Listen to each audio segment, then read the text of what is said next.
for our foam rolling circuit, I'm using one of the shorter foam rollers. You can use a long one if that's what you've got.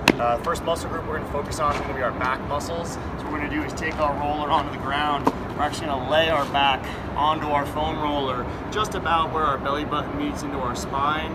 We're going to take our hands behind the neck. We're going to spend about 30 seconds here, looking for some cracks and some pops in our back.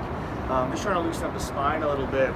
Then we're going to move on to our lats. Again, our lats are that big muscle that spans across our entire back.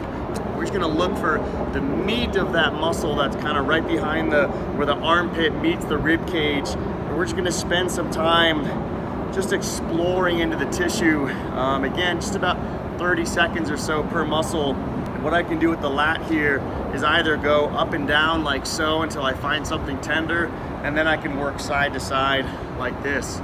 What you really want to think about with foam rolling is that we're exploring our muscle for areas of density, and if we find those, you can spend more time on that area. Being mindful that I don't want to cross about a 6 or 7 out of 10 on a pain or discomfort scale. I'm going to go into my glutes, which is going to be probably our most important muscle group that we're going to foam roll. I'm going to start seated up on the foam roller like so, then I'm going to shift my weight onto one side and just look for that tissue that's right on the outside, kind of back of the hip.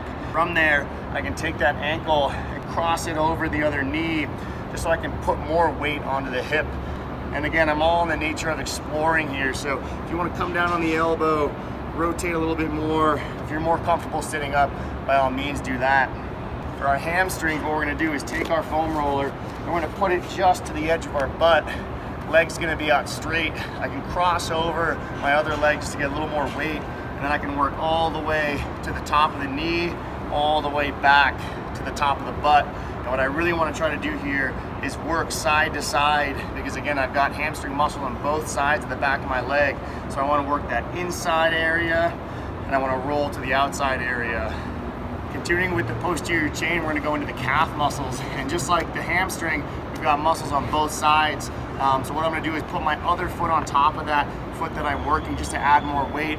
I'm going to lift my body off the ground with my arms, and I'm going to do that same movement where I'm going side to side and working that entire muscle belly. We're going to start working into our anterior chain, and we're going to focus with our hip flexor and quad muscle. So for that, what I'm going to do is lay face down.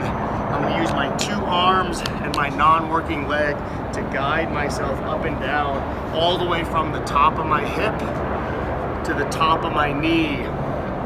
Here I'm hitting my hip flexor just up high, and I'm going to explore down to the rest of that quad muscle.